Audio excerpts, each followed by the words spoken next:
Coming up next on the Jeff Crilley Show, she is a legend in the world of speaking. You're going to meet the great Betty Garrett next.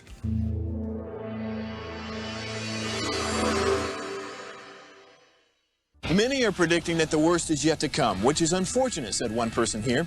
Until now, they've enjoyed the reputation of being the nation's icebox. Watched a burglar in his home this morning by webcam. As a journalist of over 25 years, stories are what make my world turn. Reporting live from the Dallas newsroom tonight, Jeff Crilley, Fox 4 News. But in 2008, I took the jump from my familiar life and started a PR firm from my home. We're talking about anyone with a camcorder like the one I'm using becomes a television network. We started slowly growing the company, and we now have over 100 clients, and we've branched into the world of live digital broadcasting. I now own 8 different TV studios and have a huge team, and the stories that I now get to share are sometimes the most important of my life.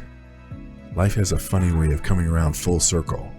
This is the Jeff Crilley Show.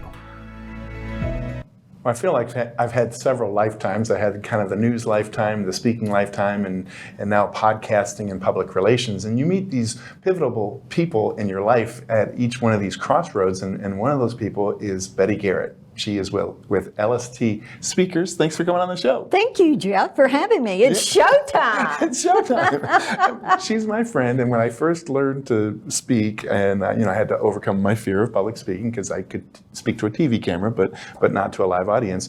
Betty was one of those people who came into my life and really gave me encouragement. So thank you for that, Betty. Thank you. Yes. You were easy to coach. Well, you listened. She's been in the speaking world for 31 years, which is amazing. Why not, before we talk about you selling your company, I want you to talk about how you got into the world of speaking. Okay. First of all, my goal was to move to Dallas from Monroe, Louisiana, live in Dallas and work for an airline. So I came, got the Yellow Pages, called Braniff, and they were hiring, and worked for them for 16 years. And then all of a sudden we went belly up, and then I transferred over to Mary Kay Travel Department. And then MPI, Meeting Professionals International, was moving their headquarters from Middletown, Ohio to Dallas, and they were looking for a manager of education. So that was my responsibility to go out and find out the speakers and the facilitators for the programs that we hosted at MPI. And that started my road with working with professional speakers and facilitators. And when I left MPI, then I said, if I'm going to work this hard, I might as well hang up my shingle. And that's why Garrett Speakers International was created. Wow. And then 3 decades of doing that. And I know this is your baby, and it's something to grow a baby from an infant to a full-grown adult, a 30-year-old adult. It had to be tough, I think, to sell your company. What was that like? Are you kidding me? I was done. Yes, it was tough to a certain degree, but I think in your lifetime, Jeff, you get to a point where you're done. It's time to go on and do something else.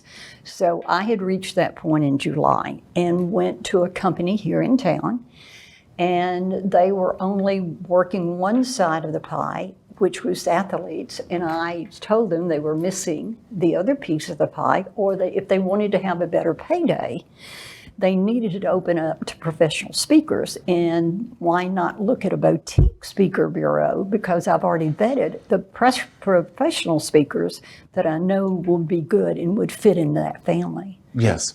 And I want to go on their website and scroll down the website so you can get a sense as to why she trusted her brand with this company, because I know how much your brand means to you.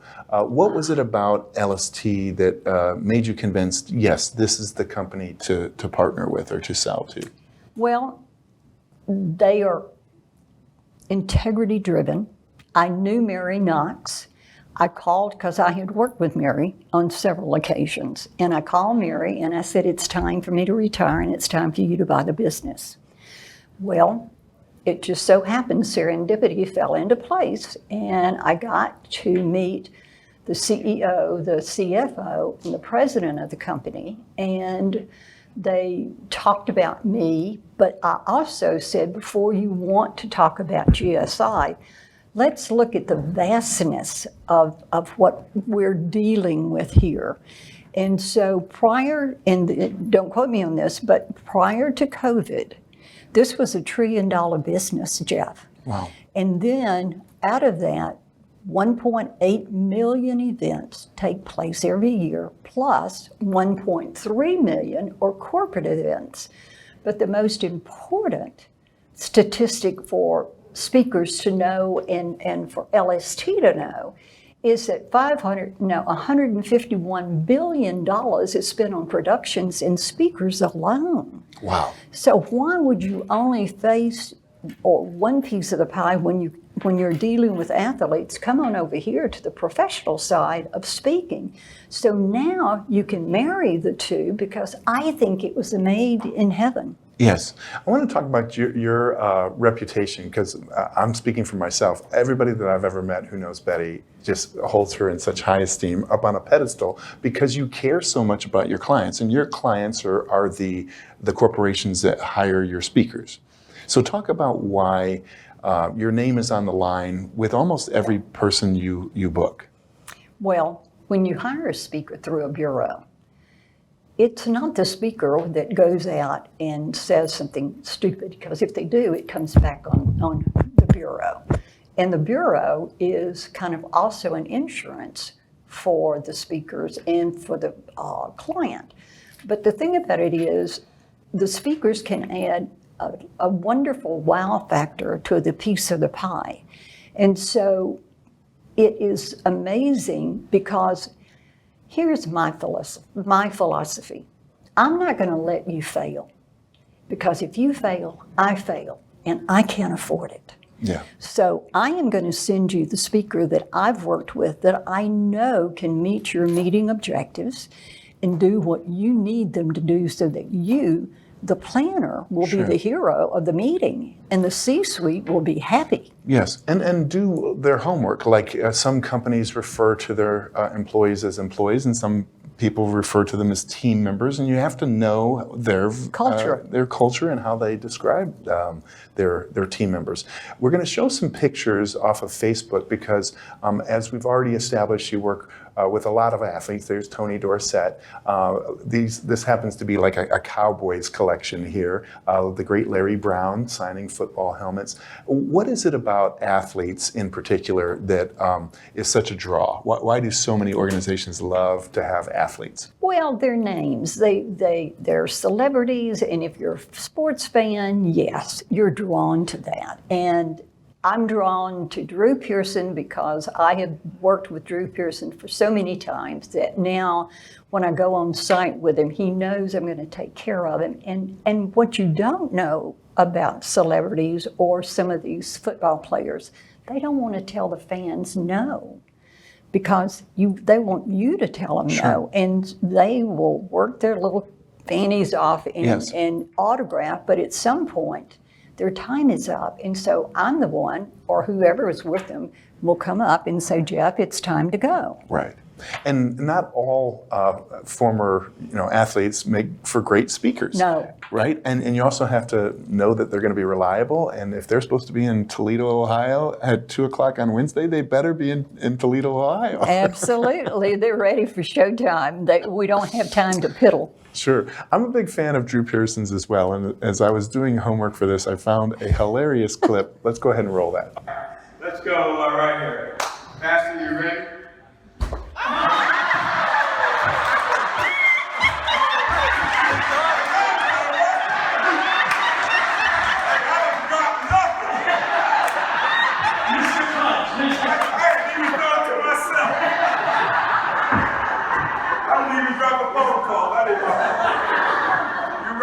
We'll go a little lower.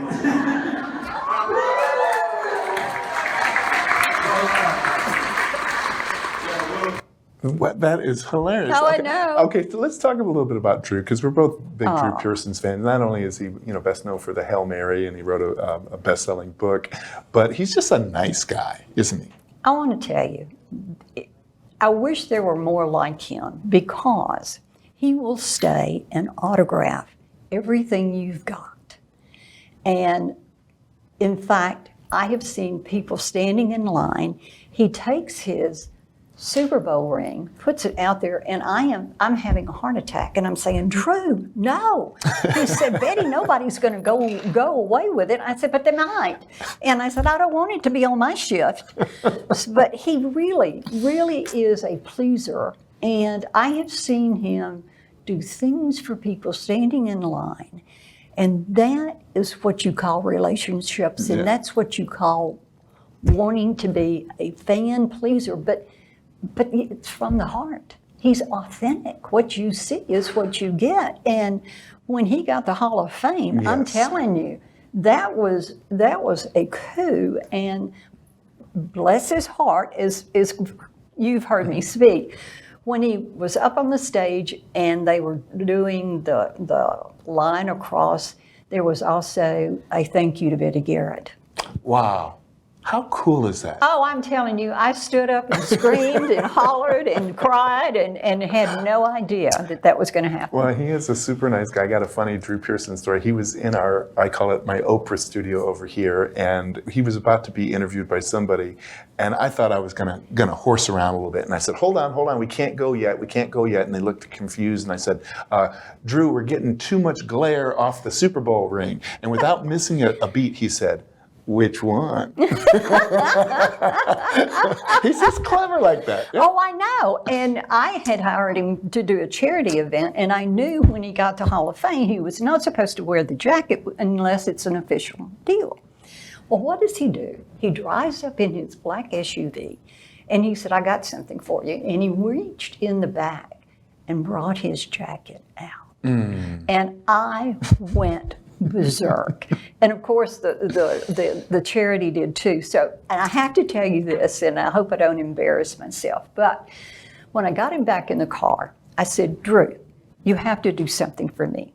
I have never been kissed by a Hall of Famer. Oh. And what did he do? He gave me a peck. I love it. I love it. One of the other things that I love about Betty is she gives away the gold. A lot of people in her industry, when they learn a secret or something like that, they'll keep it to themselves. But Betty's very generous, and she has a series of video tips. This is one that you produced a couple of years ago. Let's roll it. Showtime, ladies and gentlemen. Have you realized, planners, that there are different types of speakers? Yes, you could have a comedian if you wanted to, but let's talk about the real McCoy. You can have an opening keynote who's going to set the tone of your conference. You're going to have a closing keynote speaker who's going to wrap up everything and send everybody on a high, giving them an action so that they can take what they've learned during the conference, take it home and actually apply it to their job. But also realize there are speakers who motivate, there are speakers who inspire, you've got futurists, you've got thought leaders, you've got people who can even change the mindsets of your audiences. So when you begin planning your meeting, you and your company have to determine what's the objective is going to do and what it is and how that is going to work with what type of speaker you hire. So keep in mind the different kinds of speakers that are out there for you to hire.